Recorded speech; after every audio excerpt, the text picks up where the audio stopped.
Hello, Anthony Solomini here. It's Friday evening, August 4th. I'm here in beautiful Phoenix, Arizona, doing a little bit of experimenting this weekend. And I've always wanted to try this dish. It was a result of one of my top 4 or 5 vacations I've ever had in my life. It was to Bhutan, which is a beautiful Buddhist country nestled between Nepal, India, China, and it is just an amazing, amazing country. I went there in 1996 before it was even open to foreign companies, and it was really, really like going back in time. When I was there were no hotels. You stayed in a government cabin or lodge, wherever you were, and it was absolutely amazing. I'm going to attach some pictures to this post so you can see how beautiful this country is.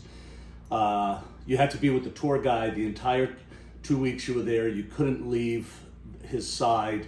You couldn't just wander off. And we traveled around the country. We hiked to about 14,500 feet, which I wouldn't be able to do today, but it was absolutely beautiful. And one of the dishes I had when I was there, amongst many other things, they love their chilies. And you drive around Thimphu and Paro, and you see these beautiful old Bhutanese houses with dried chilies hanging off them, and just thousands and thousands of chilies at every house.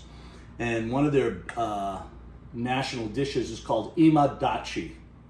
I think Datshi means cheese, I'm not sure, but it's basically like a chili cheese stew that you put over a bed of rice. It sounds really different, but I had it there. This will not be as good, but it was absolutely amazing. We went to the locals' houses, saw how they made it from scratch, and it really is their national dish. And it's really interesting. I've got here jalapeno, serrano, Thai bird's eye chili peppers, habanero, and some long red peppers. Can't remember the name of those. And I'm just gonna use a mix. That's what they do in Bhutan. The hotter the better. This is probably not for many of you, but then what I have here is a red onion, fresh tomatoes, garlic, and then some wonderful farmer's cheese. Went to Sprouts today, absolutely delicious. You can use whatever cheese you want, but they use yak cheese, which is, the yak is a beautiful animal, and yak cheese and yak meat is really prevalent there. It's amazing. So I'm just gonna use, you can use, farmer cheese is the closest to the yak cheese. Farmer cheese is absolutely delicious, and then they recommend feta, or whatever other cheese you desire. I'm just using farmer's cheese and feta. And basically what you're gonna do is we're gonna chop up the peppers, put those in a pan with a little butter and saute the tomatoes, onions, garlic, and chili peppers. We're gonna let those simmer just a little bit. Then we're gonna add a cup of water. We're gonna cover it in for about 10 or 15 minutes. We're gonna let the vegetables get saturated and sort of simmer down a little bit. Then we're going to put the cheese into the water that's been simmered down. Then you stir that, you let that cook for a few more minutes, and you have a lovely cheese spicy stew, if you will. I don't know exactly what they call it. And we're going to put that over a bed of rice. So stay tuned. I'm going to show you what the finished product looks like. But this is, I love chili peppers of all shapes and sizes. If you don't like heat, don't use the habanero or the Thai bird's eye. Use whatever you want. You could even use capsicum if you really don't want any heat at all. So Ema Datshi from Bhutan, amazing country, amazing people, amazing food. I'll show you the results soon. Okay, Ema Datshi from Bhutan. It is done. And I tried a little, and I just want to say you really need to measure your spices, because I used habanero, cayenne, jalapeno, and serrano. Jalapeno, serrano, habanero, and Thai redbird chilies. And I have to tell you, this is completely over the top. It is so mouth-watering good. I got a beautiful plate of jasmine rice. And you can see in here, it has got the cheese. You can see a little curds in there. And it is so flavorful. And the smell of the onions, the garlic, the different peppers, and everything else is so good. I'm gonna taste a bit in front of you just to give you a little feel for the heat that is in here.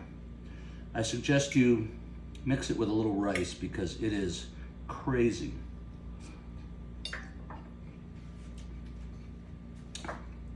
Oh my God. Even though it's got some kick to it, when you simmer down the peppers, you add it over the rice, you add the cheese, which takes the heat down a little. That is not for everybody, but I can tell you right now, Bhutan is an amazing country. When I was there in 1996, they only allowed 5,000 tourist visas every year. And I was lucky to get one that year. Now it's a little bit different. But when I was there, we went to people's homes. They made this. I tasted it in their homes. And like I said, it's really, really beautiful. If you Google Bhutan, I'm going to add a lot of pictures. But this is absolutely, for people that like stews, curries, spices, this is absolutely perfect for you. Ema Datshi from Bhutan. It is their national dish. Next week, I'm going to be making something that has meat in it. This is vegetarian. And I can't remember the alcohol I had with it, but we were at 14,500 feet eating this and doing shots of some Bhutanese liquor. And I have to say, thank God I was young and fit and healthy, because I would have never made it out of there alive. 14,500 feet, for those of you that have never been there, is actually not something to be taken lightly. So food for me is not just about the food, it's about the memories, the sharing of travel stories. What excites you? What food memories do you have that take you back 10, 20, 30 years? This certainly takes me back. I've been dying to make this. It is so good. There's a lot of recipes online. Enjoy. Ema Datshi, Uncle A here, and have a great weekend.